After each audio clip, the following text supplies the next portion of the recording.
Mm. Hello and welcome to episode 12 of BM by BM. That's Bailey. I'm Bailey. I'm Maxie. Yes. Welcome. Blessed be the fruit.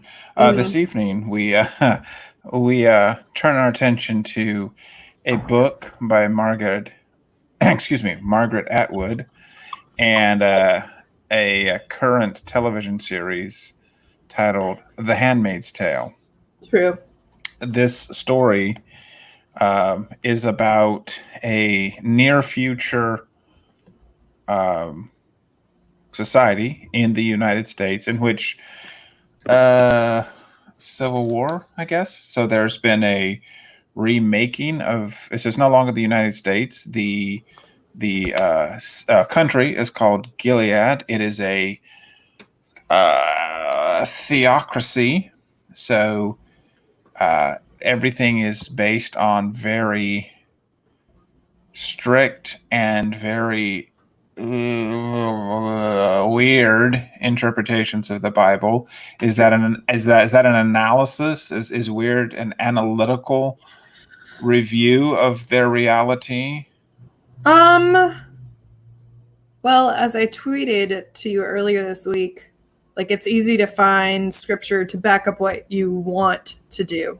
Whether it's the biblical interpretation is different. But yes, I definitely think they use scripture to enforce rules for what they believe is good or the greater good. Right. And the real problem the society seeks to solve is mass infertility. True. For, I guess, a range of reasons. Infertility rates have skyrocketed. The scientists can't figure out what to do.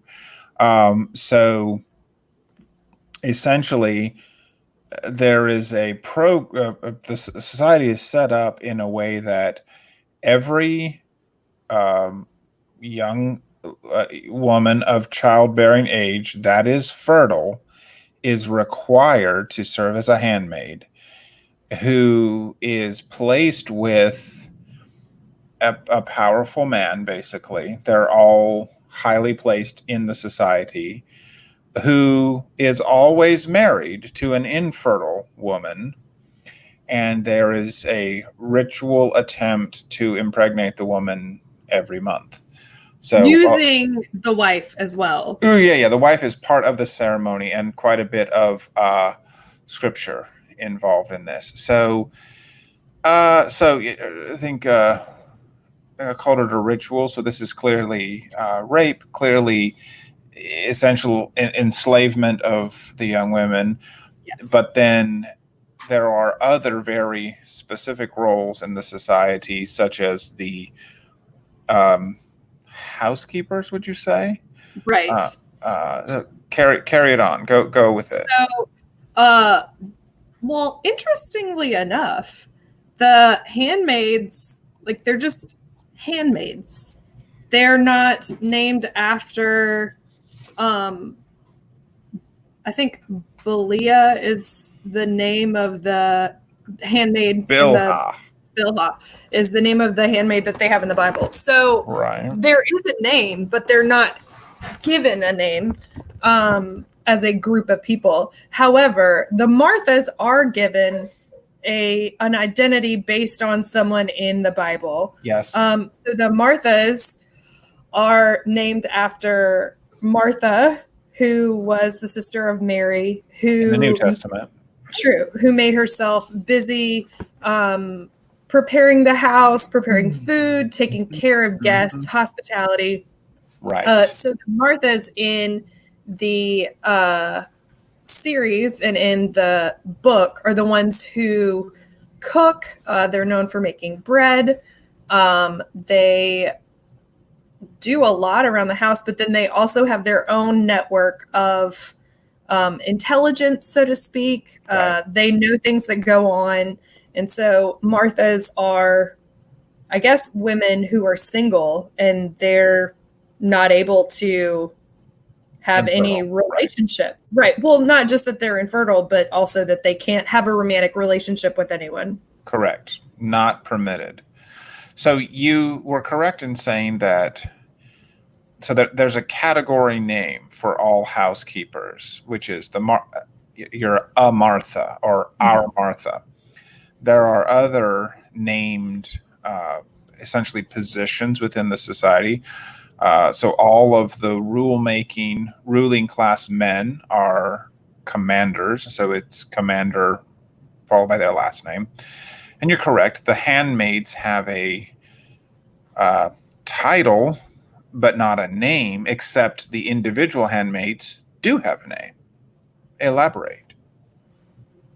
They have a name, but the name is derived from their commander, or can I just say inseminator? You just did. So it's apropos to the show. Thank you. It's of, and then the person's name. So our main character, her name is Offred because she is of Fred. Very upsetting. Very. We also meet of Glenn. There's of Warren. There are many different women, but they are not given a name except of someone else. It's very upsetting. So that is very upsetting and unheard of. What kind of society would require a woman to take on the name of the man she's with? Oh, wait. Yeah, good point. Go on. I interrupted you. Thank you for mansplaining to me. No, I'm like as if we don't do that. Like, yeah. Bailey. Yes. What was that? Okay. Bailey is my married name. And I am guilty as well. I would say I heard the other day that there's this emerging practice of when a couple gets married, instead of one changing their name, they both change their name, and you just pick a new one. And that can lead to some pretty awesome decisions about what your new last name will be. I was not engaging into matrimony, initiating a matrimony at a time that was in vogue, so I missed that opportunity. I digressed. You go. I do have some friends that decided to change their name. They just felt like in order for them to start a new family and start a clean slate, they just decided on a new last name. It's actually pretty cool, in my opinion. Their last name is Conquergood. Oh, all right.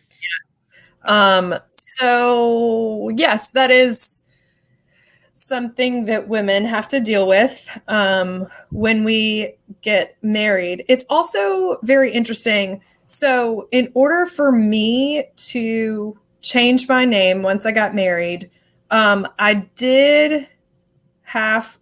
had a marriage license. Mm-hmm. I had to change my Social Security card to my married name.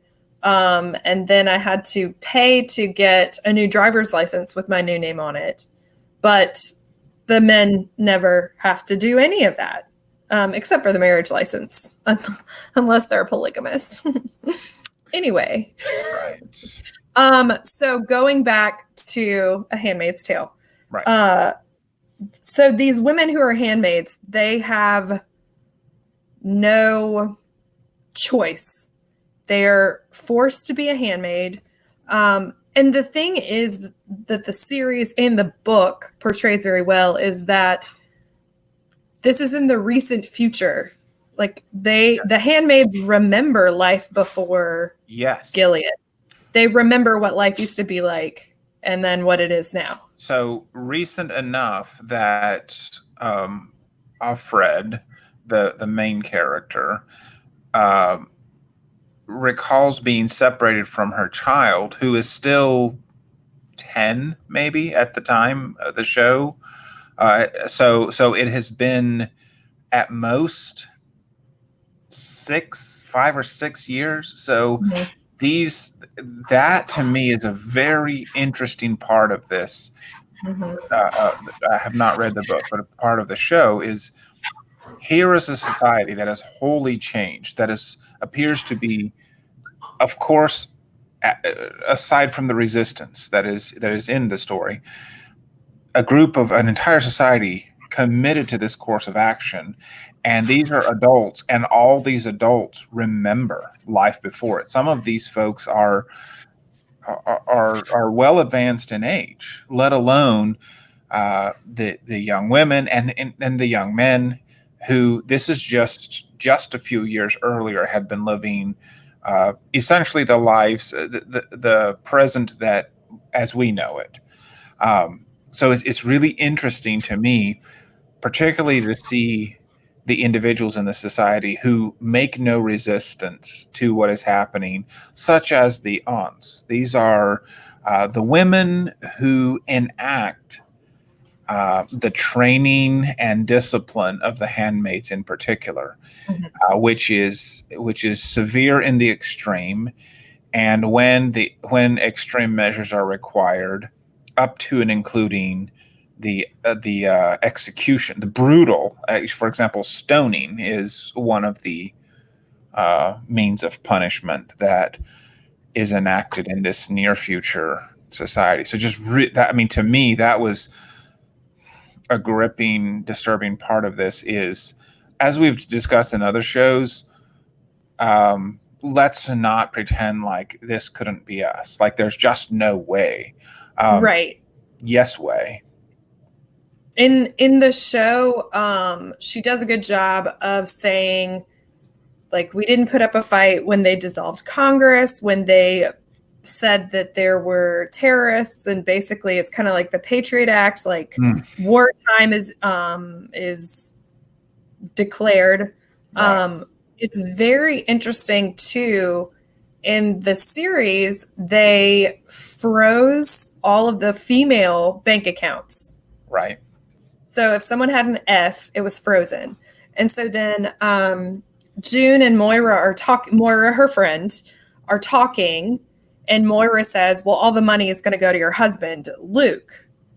But it sounds like they have separate bank accounts. And maybe Luke's name is on the account or something. So I was talking to my husband, and I was saying, well, we have a joint bank account, so that wouldn't happen. And he said, well, they just wouldn't let you make any transactions. Right. He would only be able to use, like, things on his card going to his debit card number would be accepted, but mine would not. Right. Even if I have higher credit than he does. I love you. But it's just, it didn't matter. It didn't matter because I was a woman. Right. Right. And it's just, it makes you think. I know I did think a lot.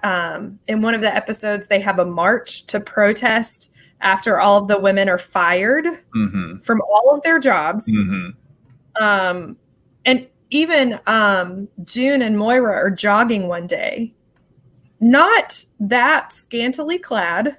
Right. I mean, in the South, girls run around in T-shirts and Sophie shorts all the time. Right. I mean, I want to say she was even jogging in shorts that might have been longer than Nike shorts. However, they go into a coffee shop to get coffee. The regular girl is not there. And then this guy starts calling them sluts and tells them to get out because her card won't work because they've restricted any women from buying things. Right. And it's crazy to think, yes, that could happen very easily, but hopefully it won't. Right. So, I don't know if you noticed that I'm not a woman, but I am the father of 3 girls. And so I'm very, very proud of my oldest daughter, who on her own has become hypersensitive, not hypersensitive, but sensitive to issues of this, including issues of, things like social justice and issues of that nature. But she a couple of years ago, there was essentially a design challenge event here in town, and there were displays all around town. And we were there. One of the teams had put up pictures of their process, including pictures of their team. And she said, "Where are the girls?" Because everyone on the team was a guy. And I said, I don't know. And these are like different storefronts around town. I said, but there's the principal walking by, a woman. And I said, just go ask her. So this, fifth grader walked up to the principal of the technical school and said, hey, I have a question. I liked your design in there, but why didn't you have any girls on the team? So that kind of question, like, but this is real for us, not Gilead, but supposedly boys are better at science and math. True. And they are demonstrably, measurably not as good as girls at science and math.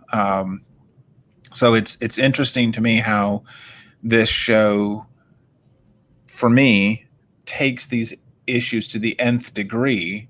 And so it's not a discussion of whether gender equality is an issue. The question is, if it went this far, would we, how far is too far? Which in other realms is a question we have been delving into quite deeply over the last few years. Exactly how far is too far? True. So, so we are not discussing specific episodes. We're discussing kind of the construct of this society. And how it exists. So here's a question. I wondered. So the root problem is a real problem. Severely stunted fertility rates. All right. Why, in all our dystopias, why do we believe? Why are shows like this and movies and books like this so popular? Why do we not believe that we, the human race, can find solutions to the real extreme problems we have that are just, that solve the problem and are just? The popularity of these shows suggests to me that we don't believe that we can or will solve our biggest challenges in ways that are just. And I wonder why that is. What is the saying? It's easier to ask forgiveness than ask permission. But then a lot of these dystopian societies, they don't ask for forgiveness. Yeah. They're just like, this is the way it is. Yeah. I do see the trend of infertility, but then again, it's just like everything else. Is it really a trend or an increase in infertility, or is it just being reported more? People have said that about the weather and about natural disasters. They couldn't tweet about the San Francisco earthquake back in the day, so they didn't know how bad it was. It was just what it was until newspapers published and things like that. But I digress. So yes, there is infertility. I don't know if there's a just way to solve it for our society, but I don't know. Handmaid's Tale. It seems like it could happen. Yeah, it's interesting. With the Republicans. Wow. If you think Mrs. Bailey is being scandalous, just read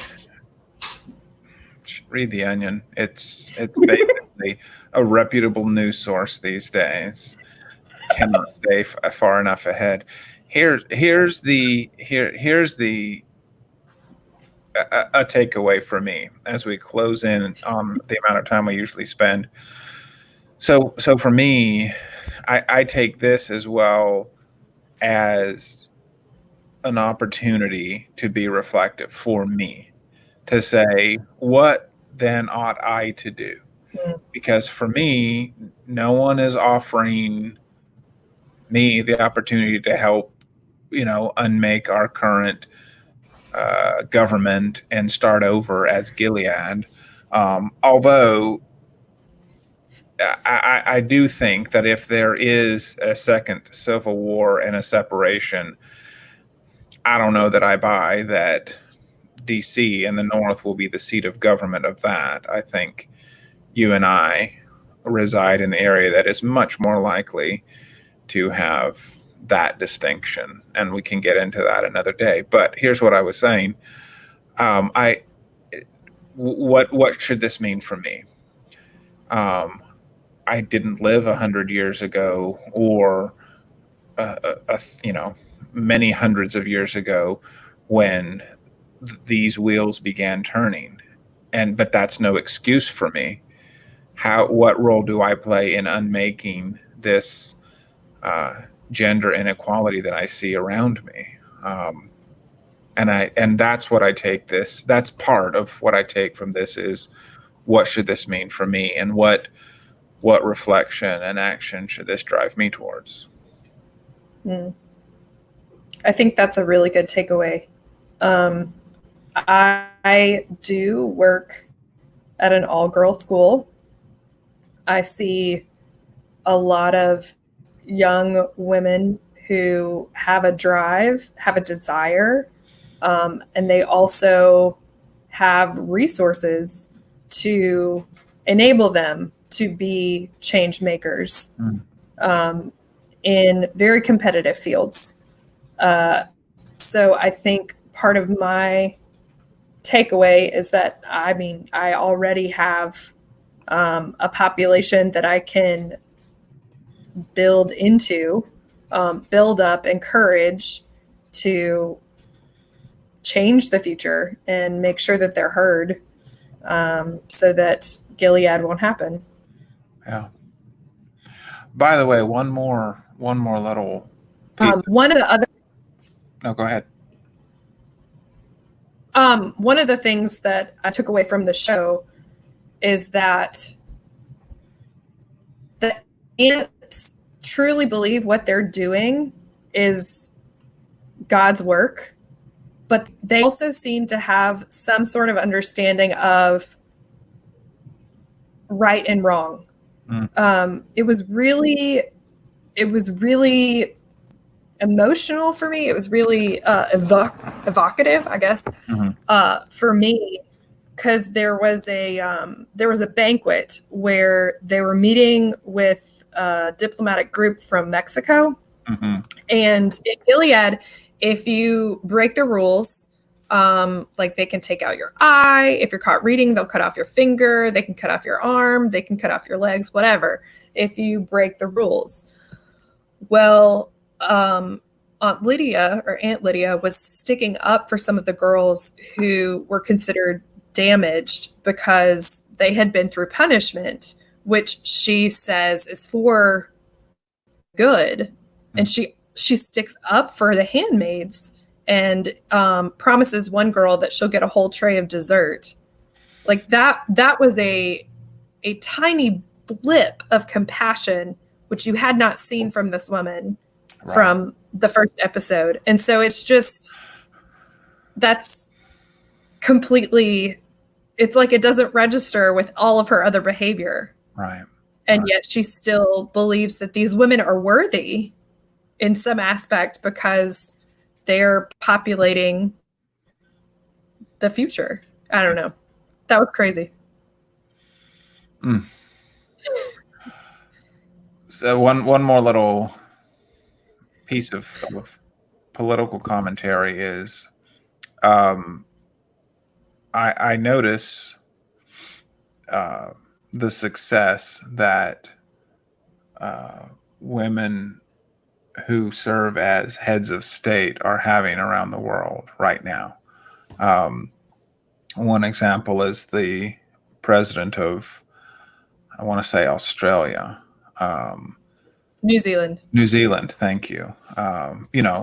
So for me, seeing, and by the way, I don't consider the head of state being the pinnacle of success in life, but it is certainly a very demanding job and one that carries a lot of responsibility.